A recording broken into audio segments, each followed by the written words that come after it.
Good morning. I'm Brian and welcome back to the ranch. So today's project is planting fruit trees. It's springtime, it's time to plant stuff.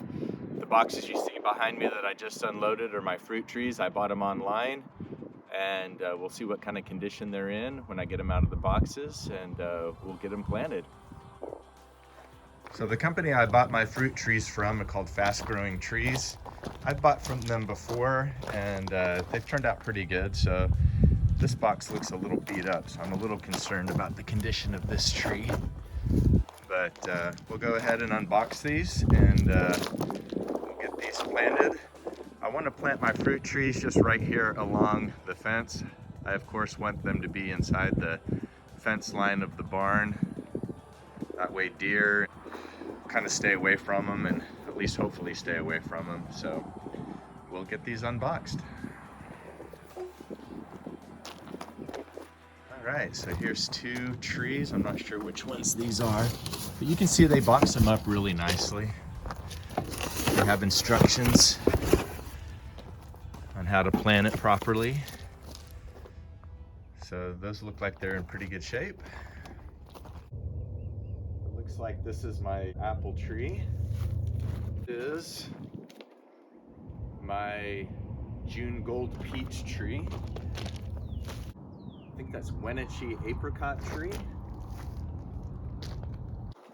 This is my Rainier cherry tree. My Bing cherry tree. And this is my Black Ice plum tree. So one of the coolest things that I found on their website was you can get grafted trees. And what they do is they graft different types of fruit onto one tree. So this apple tree right here is actually 5 different varieties of apples. It's going to have a Granny Smith apple, Gala apple, Delicious Red apple, Fuji apple, and Pink Lady apple. So we're on this one tree, we're going to have 5 different varieties of apples. So I didn't want to plant 5 different trees because honestly I can't eat that many apples and they're just going to get littered all over the place. So it's really kind of cool that they allow you to get different varieties of apples on one tree, so you don't have too much fruit to deal with later down the road and a lot of cleanup.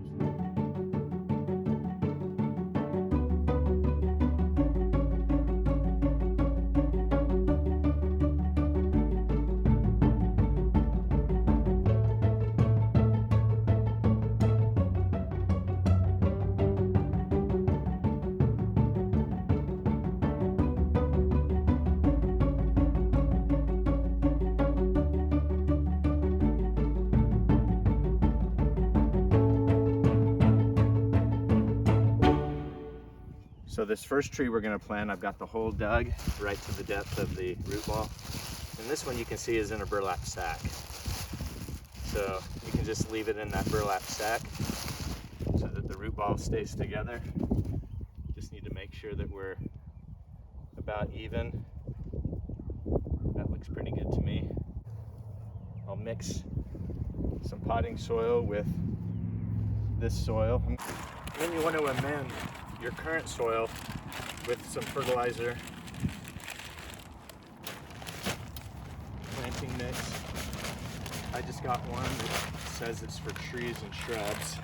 And just mix the two together. I don't recommend just doing just the potting mix and planting mix. You want the tree to get a taste of what the native soil is like, so that when its roots spread out past the hole that we made, it wants to continue to spread because it recognizes the pH of the soil and the nutrient content of the soil, and you just want to amend it so that it gets a really good head start and the tree doesn't die on you because your soil stinks. I can tell you right now, have soil on my property. I've got sand and clay, but I'm hoping to change that. All right, so I did about a 50-50 mix of the native soil and the potting mix. And I'm gonna go ahead and dump it in here.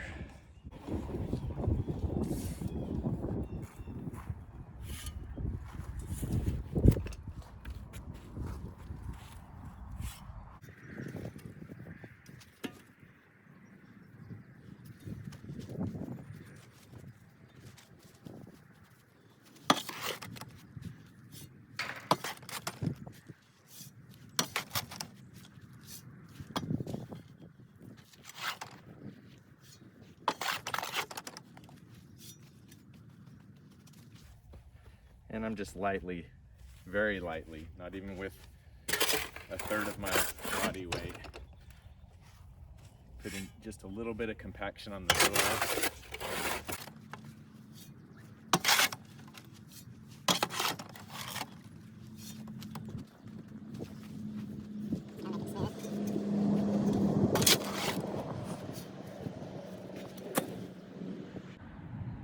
Make sure it's kind of sort of straight.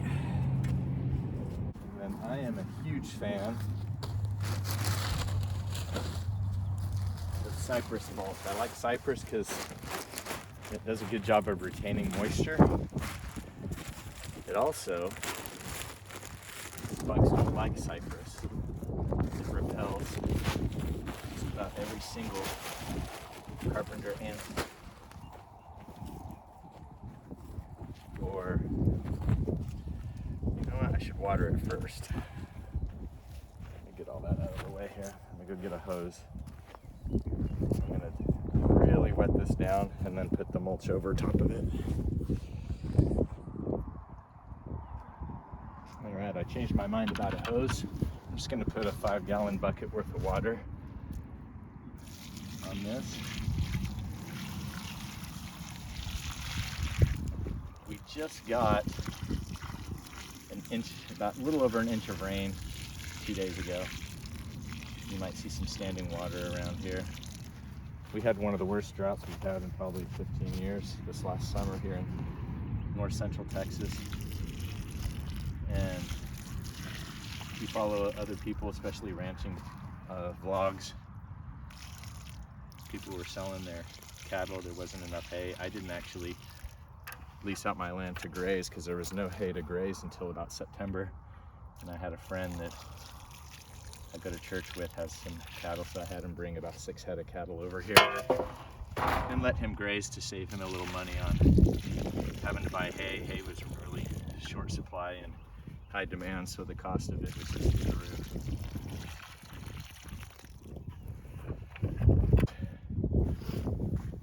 And then you can't really overdo it with ground cover. This is going to retain the moisture. And it's just real healthy. It'll eventually break down and provide nutrients to the soil.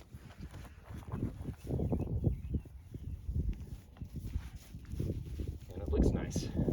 I like to make just like a little trough here, so when we pour the water, it'll kind of go down the root, the trunk, into the root. All right, number 1 is done. 5 more to go.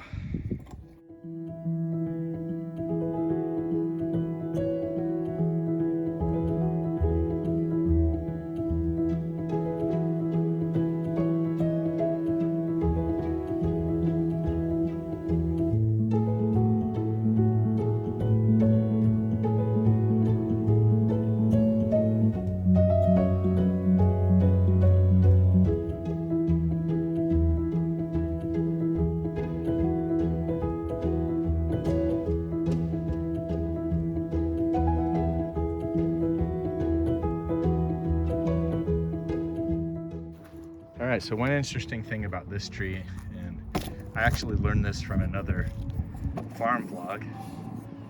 This is one of the reasons I wanted to start making my channel, is that we can all share knowledge with each other. So you can kind of see that it looks like there's a knuckle at the base of this tree. And what that is that's a root, and then they've grafted the rest of the tree onto that root. So one thing you don't want to do that I've learned is you don't want to bury that knuckle. You want it just a little bit above the soil, and apparently that's more healthy for a grafted tree. So the tree itself, so this is an apricot tree that they grafted to a root. It could be a different variety of tree. Some trees are more pest resistant than others, so what they'll do is they'll take a pest resistant tree and they'll use that root, and then they'll put another tree grafted into it, and that'll actually make that apricot tree more disease resistant than it otherwise would be naturally. So anyways, I just think that's kind of interesting that the nurseries do that, and that's one great thing about the company that I went with.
All right, so this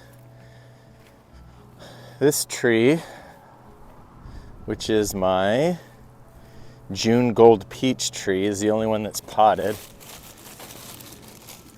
The rest of them were in the burlap sacks.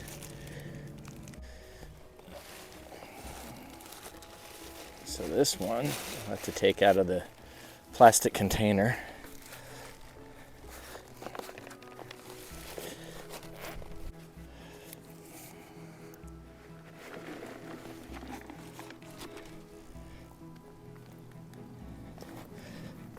And I like to kind of just break up the root ball a little bit here so it's not so compacted.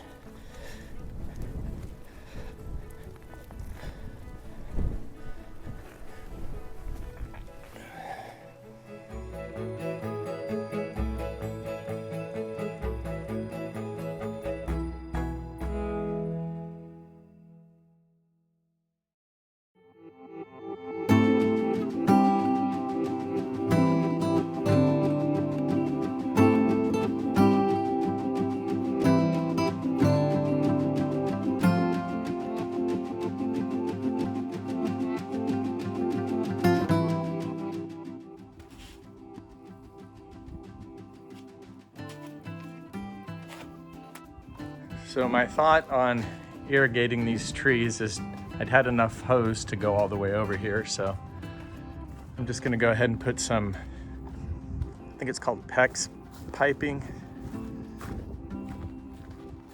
and attach it to the garden hose over here. And then we'll have that pipe go all the way down, and we'll just drip irrigate every single one of these trees.